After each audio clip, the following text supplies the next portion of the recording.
Dans cette vidéo, nous verrons l'utilisation de Spring Web MVC pour réaliser quelques contrôleurs. Comme d'habitude, nous vous fournissons un projet Maven que vous pouvez importer dans Eclipse. Ce projet sera constitué de différentes classes, réorganisées en différents packages, et un ensemble de dépendances déjà configurées, notamment une dépendance vers Spring Web MVC en version 4.3. La première chose à faire est de configurer Spring pour venir s'insérer comme une servlette dans Tomcat au moment de son démarrage. Pour cela, le plus simple est d'étendre la classe onStartup dans une classe qui étendra Web Application Initializer. Cette classe sera ensuite appelée par Spring. Pour définir le contexte de Spring, comme d'habitude, je vais placer une classe de configuration.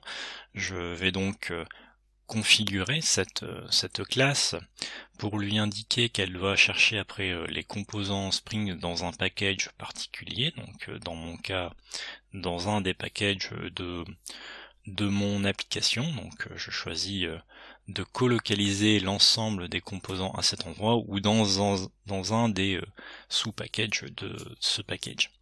Et enfin je viens annoter mon composant de configuration pour activer les contrôleurs Web MVC. Donc à partir de cet instant, je peux dans mes contrôleurs Spring annoter @controller les différents contrôleurs qui vont venir se brancher derrière la dispatcher servlet, et je vais indiquer à l'aide d'annotation request mapping les chemins que je veux brancher sur différentes méthodes de ces contrôleurs. Je vais annoter les différents paramètres de ces opérations pour indiquer d'où viennent-ils. Est-ce qu'ils viennent de la requête ou est-ce qu'ils viennent du chemin de l'URL.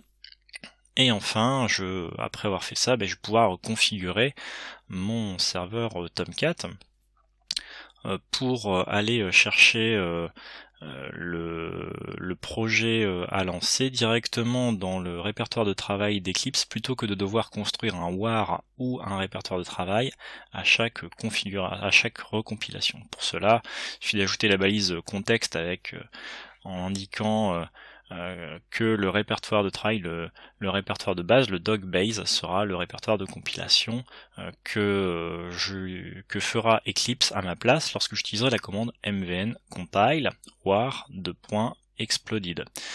Le war2.exploded constitue un répertoire de projet applicatif compatible pour tous les serveurs d'application web Java.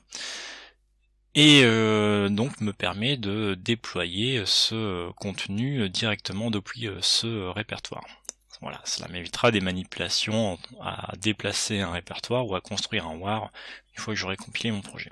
Après cela, je vais lancer Tomcat, donc comme d'habitude en lançant Catalina Run, et je vais accéder à la page qui correspond à l'appel de mon contrôleur. Donc il commencera par /app pour interroger Spring, suivi de /hello avec en paramètre le nom et pour pouvoir afficher la vue qui est renvoyée par mon contrôleur, à savoir une JSP qui s'appelle sample.jsp. Si je regarde le contenu de sample.jsp, je vois que pour le moment, le message que je renvoie est fixe, c'est un ensemble de X, et l'objectif étant de savoir passer une donnée entre le contrôleur et la vue. Donc pour cela, je vais utiliser l'injection de l'objet modèle dans l'opération de mon contrôleur. Alors je peux le placer où je veux, avant ou après le paramètre name, et je vais utiliser cet objet modèle pour venir ajouter un attribut à l'intérieur que je vais appeler comme je veux. Donc je l'appellerai par exemple message, et je vais affecter à cet attribut une valeur, donc ici la variable message que j'ai construite juste avant. Une fois que j'ai fait cela, je vais pouvoir utiliser Expression Language pour aller chercher la valeur de quelque chose qui se trouve dans mon modèle. Donc ici j'indique simplement que je veux afficher message, et je vais recompiler tout cela. Donc je réutilise la commande compile war exploded, et pour le moment vous voyez que mon contexte Tomcat ne va pas se recharger. Pourquoi? Parce qu'il n'est pas annoté comme étant reloadable, donc je vous conseille également, dans le contexte à mettre dans la configuration du serveur Tomcat, de mettre un reloadable égale true pour que lorsqu'il y a une modification sur les classes, automatiquement, le serveur Tomcat se recharge.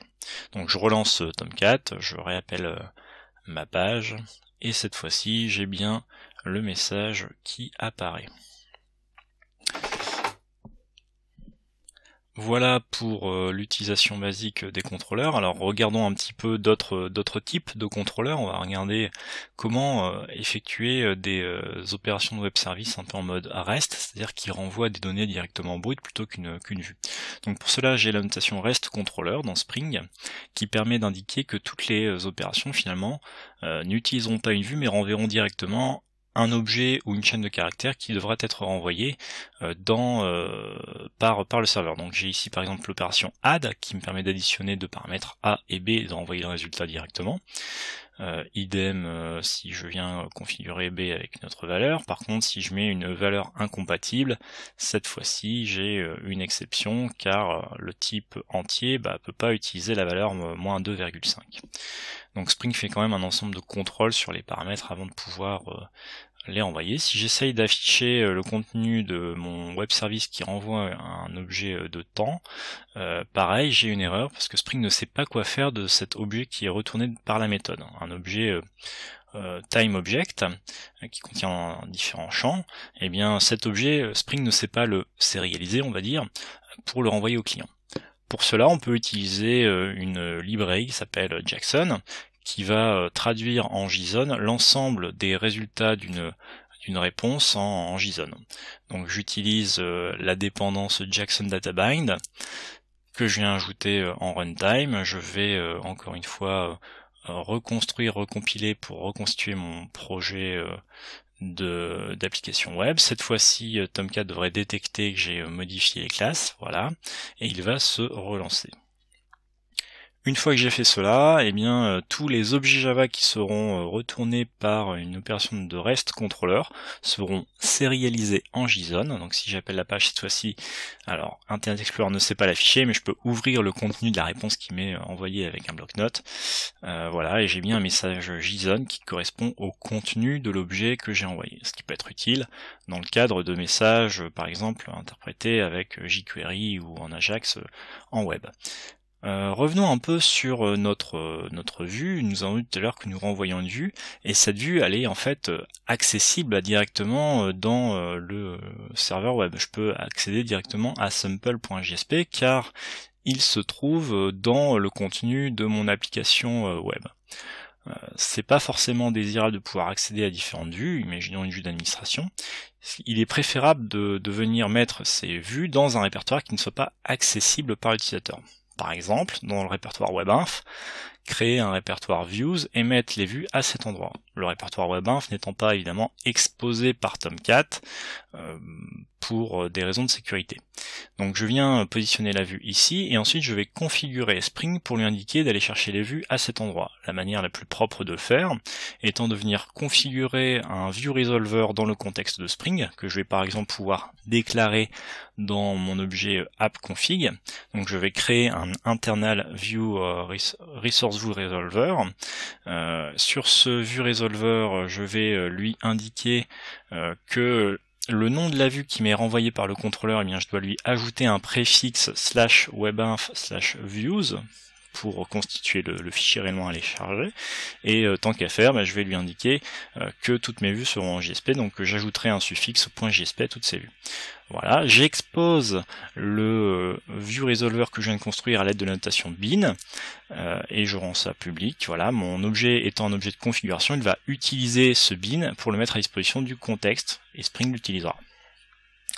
Je reconstitue mon projet web applicatif. Je fais un petit clean pour être sûr que les ressources soient bien rafraîchies. Alors, une petite erreur, voilà, je n'ai plus accès à sample.jsp. Donc sample.jsp n'est plus dans le répertoire web de base, et je peux pas faire /webinf /views parce que le répertoire webinf n'est pas exposé.